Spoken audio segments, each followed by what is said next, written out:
एउटा गजबको कुरा थाहा छ। हामीले बोल्ने नेपाली भाषाको जन्म काठमाडौँमा भएको होइन है। हो, असम्म लाग्न सक्छ, तर यो भाषाको जरा त पश्चिम नेपालको जुम्ला सिन्जा उपत्यकामा छ। आज हामी त्यही बिर्सेको इतिहासको कथा खोतल्दैछौँ। आज हामी त्यही खस साम्राज्यको बारेमा कुरा गर्दैछौँ। कर्णालीको एउटा यस्तो स्वर्ण युग जसलाई इतिहासले लगभग बिर्सिसकेको छ। ल, एकछिनलाई 12औं देखि 14औं शताब्दीतिर फर्कौँ है। त्यो बेला काठमाडौँ उपत्यका त साना साना राज्यहरूमा बाँडिएको थियो।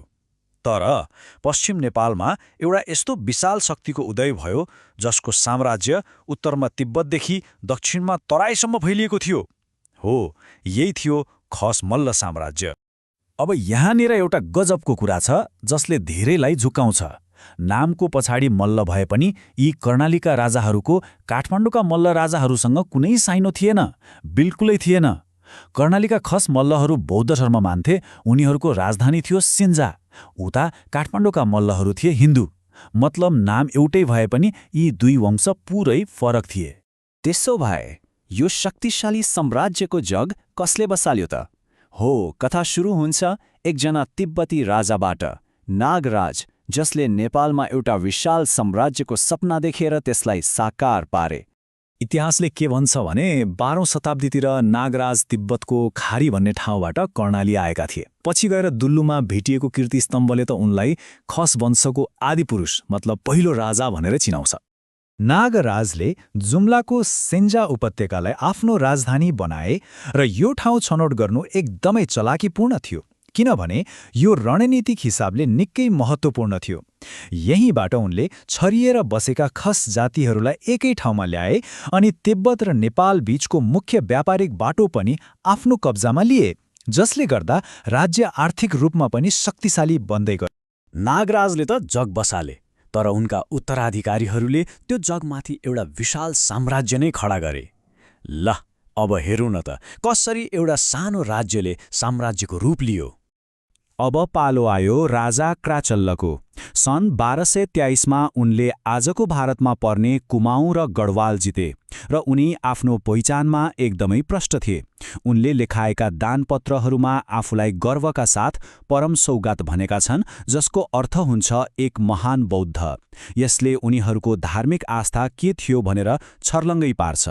तर खस साम्राज्यको कुरा गर्दा सायद सबैभन्दा शक्तिशाली राजाहरूमध्ये एक थिए अशोक चल्ल।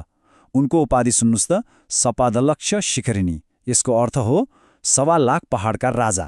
सोच्नुस् त, यो उपाधिले नै बताउँछ उनको साम्राज्य कति विशाल थियो।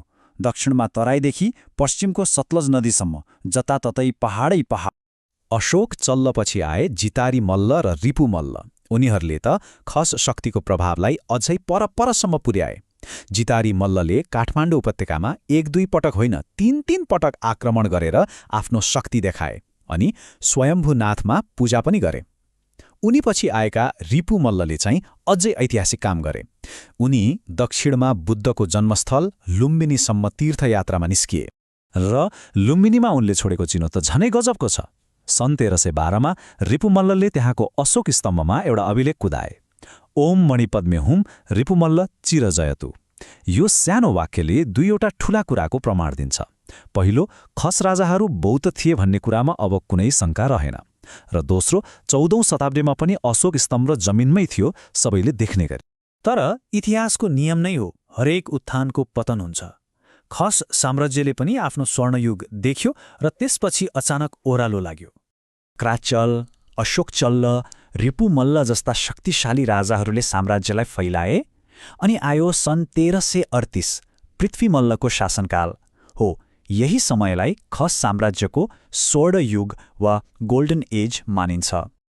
पृथ्वी मल्लको पालामा युद्धहरू कम भए, शान्ति, व्यापार र कलाले बढी प्राथमिकता पायो। तर सबैभन्दा महत्त्वपूर्ण कुरा के भयो भने उनले कनक पत्र अर्थात् सुनका पातामा अभिलेखहरू लेखाए र ती अभिलेखमा प्रयोग भएको भाषा थियो सिन्जाली। हो, यही सिन्जाली भाषा नै आजको हाम्रो नेपाली भाषाको सबैभन्दा पुरानो र विस्तृत लिखित प्रमाण हो। तर यो स्वर्णयुग धेरै समय टिकेन। पृथ्वी मल्लको मृत्यु भयो, उनका उत्तराधिकारीहरू कमजोर निस्किए र 14औं शताब्दीको अन्त्यतिर त्यो एउटै विशाल साम्राज्य टुक्रिएर 22वटा साना साना राज्यहरूमा बाँडियो। हो, यिनैलाई हामी इतिहासमा 2200 राज्य भनेर चिन्छौँ। अब यत्रो कुरा सुनेपछि लाग्न सक्छ कि यो साँच्चै हो, कुनै दन्त्य कथा त होइन। यो बिर्सिएको इतिहास साँचो हो भनेर प्रमाणित गर्ने बलिया प्रमाणहरू छन्। ल अब हेरौँ ती प्रमाणहरू के हुन्। सबैभन्दा बलिया प्रमाणहरू के छन् भने 1. दैलेखको दुल्लुमा रहेको कीर्तिस्तम्भ, जसमा खस राजाहरूको पूरै वंशावली नै छ। 2. सिन्जा उपत्यकामा आज पनि देख्न सकिने पुराना दरबार र मन्दिरका भग्नावशेषहरू। र 3. अघि हामीले कुरा गरेको लुम्बिनीको अशोक स्तम्भमा कुदिएको रिपु मल्लको नाम। र यो सबै इतिहासलाई हामी सामु ल्याउन योगी नरहरिनाथ, जुसेपे टुच्ची र सत्यमोहन जोशी जस्ता अनुसन्धानकर्ताहरूको ठूलो देन छ। खास गरी दुल्लुको त्यो कीर्तिस्तम्भलाई त नेपालको इतिहासको रोसेटा स्टोन नै भनिन्छ।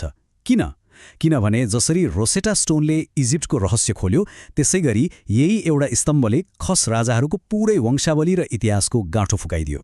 र अन्त्यमा सोच्नुपर्ने कुरा के छ भने त्यो विशाल खस साम्राज्य त ढल्यो, इतिहासको धुलोमा हरायो, तर त्यसले जन्माएको एउटा चिज जीवित रह्यो, उनीहरूको भाषा, खस कुरा हो।